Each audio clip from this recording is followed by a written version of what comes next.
This moment, we all need to stand up and be held to account, a higher level of accountability. If you exercise your First Amendment rights, please do it peacefully. I know many of you are feeling deep anxiety, stress, and fear, but I want you to know that you are the antidote to that fear and that anxiety. What Donald Trump wants most is your fealty, your silence to be complicit in this moment. Do not give in to him. If you incite violence, I want to be clear about this. If you incite violence or destroy our communities, you're going to be held to account. That kind of criminal behavior will not be tolerated, full stop. Already more than 220 people have been arrested, and we're reviewing tapes to build additional cases, and people will be prosecuted to the fullest extent of the law. Again, thanks to our law enforcement officers and the majority of Angelenos who protested peacefully, the situation was winding down and was concentrated in just a few square blocks downtown. But that's not what Donald Trump wanted. He again chose escalation. He chose more force. He chose theatrics over public safety. He federalized another 2,000 Guard members. He deployed more than 700 active U.S. Marines. These are the men and women trained for foreign combat, not domestic law enforcement. We honor their service. We honor their bravery. But we do not want our streets militarized by our own armed forces, not in LA, not in California, not anywhere. California will keep fighting. We'll keep fighting on behalf of our people, all of our people, including in the courts. Just yesterday, we filed a legal challenge to Donald Trump's reckless deployment of American troops to a major American city. Today, we sought an emergency court order to stop the use of the American military to engage in law enforcement activities across Los Angeles. If some of us could be snatched off the streets without a warrant, based only on suspicion or skin color, then none of us are safe. Authoritarian regimes begin by targeting people who are least able to defend themselves, but they do not stop there. Trump and his loyalists, they thrive on division because it allows them to take more power and exert even more control. And by the way, Trump, he's not opposed to lawlessness and violence as long as it serves him. What more evidence do we need than January 6th? I ask everyone, take time, reflect on this perilous moment. A president who wants to be bound by no law or constitution, perpetuating a unified assault on American traditions. This is a president who in just over 140 days has fired government watchdogs that could hold him accountable for corruption and fraud. He's declared a war on culture, on history, on science, on knowledge itself. Databases, quite literally, are vanishing. He's delegitimizing news organizations, and he's assaulting the First Amendment. And the threat of defunding them, at threat, he's dictating what universities themselves can teach. He's targeting law firms and the judicial branch that are the foundations of an orderly and civil society. He's calling for a sitting governor to be arrested for no other reason than to, in his own words, for getting elected.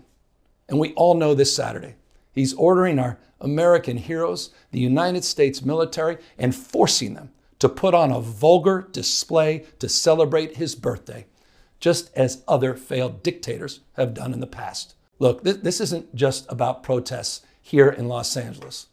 When Donald Trump sought blanket authority to commandeer the National Guard, he made that order apply to every state in this nation.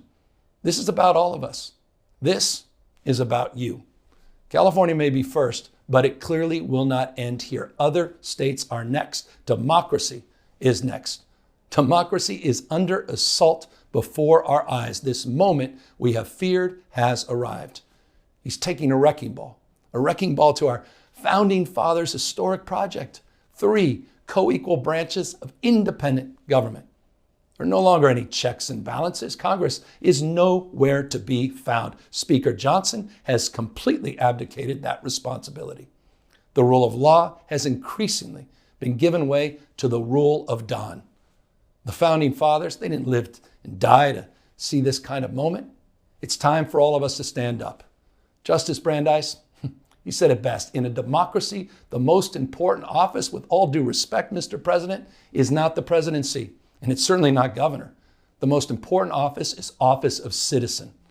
At this moment, we all need to stand up and be held to account, a higher level of accountability. If you exercise your First Amendment rights, please do it peacefully. I know many of you are feeling deep anxiety, stress, and fear, but I want you to know that you are the antidote to that fear and that anxiety. What Donald Trump wants most is your fealty, your silence to be complicit in this moment. Do not give in to him.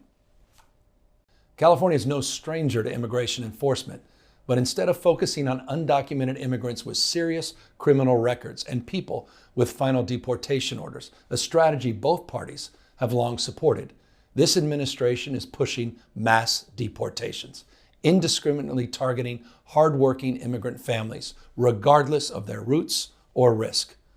What's happening right now is very different than anything we've seen before. On Saturday morning, when federal agents jumped out of an unmarked van near a Home Depot parking lot, they began grabbing people, a deliberate targeting of a heavily Latino suburb. A similar scene played out when a clothing company was raided downtown. In other actions, a U.S. citizen, 9 months pregnant, was arrested, a 4-year-old girl taken, families separated, friends quite literally disappearing. In response, everyday Angelenos came out to exercise their constitutional right to free speech and assembly, to protest their government's actions. In turn, the state of California and the city and county of Los Angeles sent our police officers to help keep the peace. And with some exceptions, they were successful. Like many states, California is no stranger to this sort of unrest. We manage it regularly and with our own law enforcement. But this, again, was different. What then ensued was the use of tear gas, flashbang grenades, rubber bullets, federal agents detaining people and undermining their due process rights. Donald Trump, without consulting California law enforcement leaders, commandeered 2,000 of our state's National Guard members to deploy on our streets, illegally and for no reason. This brazen abuse of power by a sitting president inflamed a combustible situation, putting our people, our officers, and even our National Guard at risk. That's when the downward spiral began.